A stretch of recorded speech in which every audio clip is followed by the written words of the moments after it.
어렸을 때 그린 나무. 국민학교 시절 미술 시간에 야외로 그림을 그리러 나갔을 때 일입니다.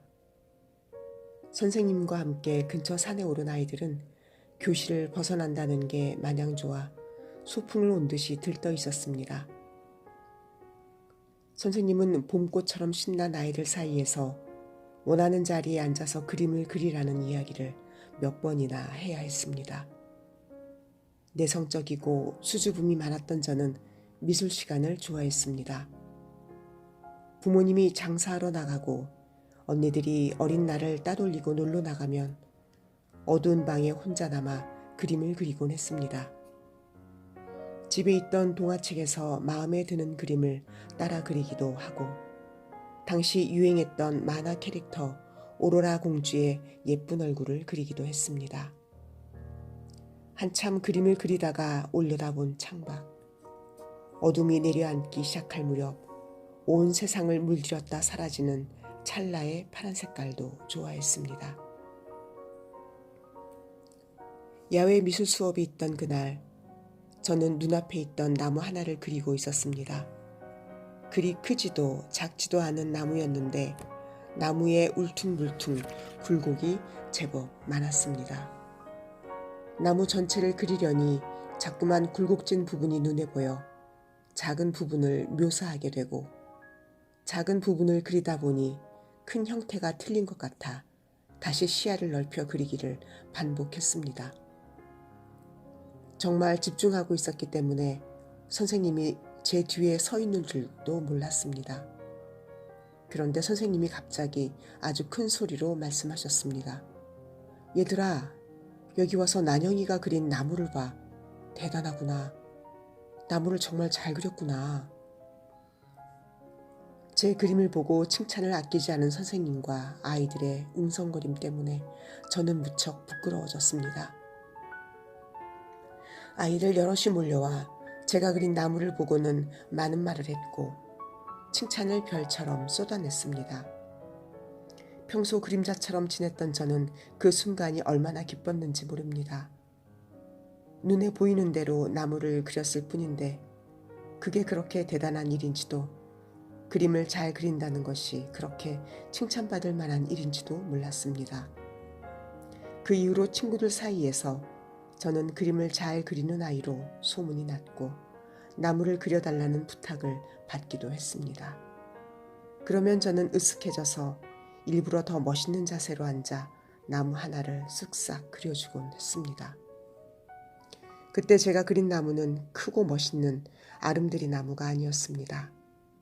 그런데도 선생님이나 친구들이 그 나무 그림을 좋아한 이유는 아마도 그 나무가 사실적이어서 그랬던 것 같습니다. 제가 그린 나무는 벗겨진 나무 껍질, 움푹 파인 옹이 자국, 이유를 알 수 없는 거친 곡선들, 허공에서 길을 찾으며 몸부림쳐온 그런 나무 한 그루였습니다.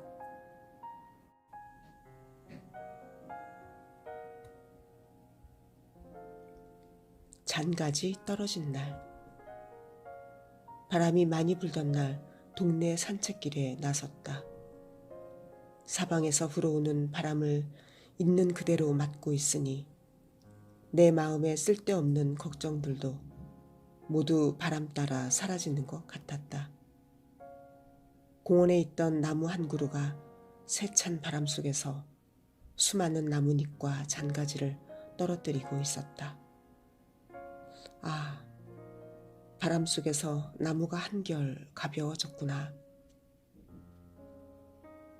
한결 가벼워진 나는 기분이 좋아져서 집을 향해 앞으로 엎어질 듯이 뛰어갔다. 식물이 주는 위안. 30 되던 해 꽃집을 하던 친구에게서 벵갈 고무나무 화분 하나를 얻어와 키웠다. 모든 게 낯설기만 한 도시에서 그 화분은 내게 큰 위안이 되었다. 나는 고마움에 보답하기 위해서 나무에 먼지가 앉을 새도 없이 잎을 닦았고 공중 분무도 자주 해주었다. 식물이 수분을 가득 머금고 기분 좋아졌다는 느낌이 들면 나도 기분이 좋아졌다. 아룬다티 로이는 작은 것들의 신에서 서른을 늙지도 젊지도 않은, 하지만 살아도 죽어도 이상할 것 없는 나이라고 했다. 나에게 서른은 눈물이 몸 안으로 흐르는 게 이상할 것 없는, 아이도 어른도 아닌 존재가 속으로 울기 시작하는 나이였다. 그때 큰 위안이 되어준 것이 식물이었다. 식물을 돌보면서 안정을 얻기도 했지만 식물 곁에서 사람이 쉬는 그림을 그리기 시작하면서 또 다른 위로를 얻었다. 아직도 내 마음속에 숲이 있다면 조용히 걸어 들어가 엎드려서 울어야지.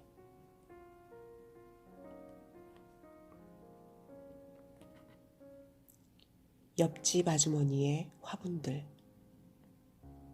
언제나 현관문 앞에서 마늘을 찢는 옆집 아주머니는 지난 몇 년간 나날이 쇠약해져가는 아저씨를 데리고 자주 병원에 갔다.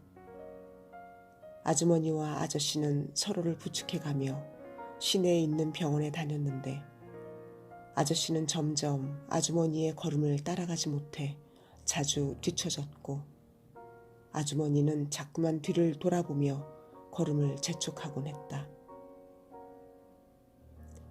어느 날 119 구급대원들 서너 명이 번개 같은 속도로 골목길 안으로 뛰어들어왔다.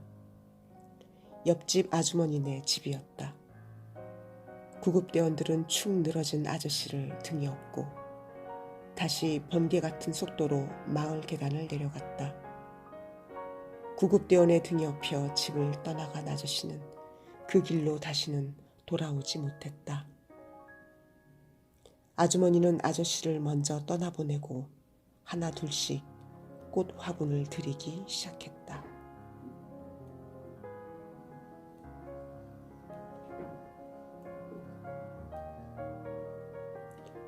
호주머니 속 씨앗들. 언젠가부터 길 가다 주워 모은 꽃이나 나무의 씨앗을 호주머니에 넣고 다니는 게 버릇이 되었습니다. 내 키보다도 수십 배나 크게 자랄 씨앗을 호주머니에 넣고 다니며 어둠 속에서 만지작거리다 보면 어느새 다 자란 나무가 눈앞에 선명하게 그려집니다. 어떤 나무는 그곳에서 자랐습니다.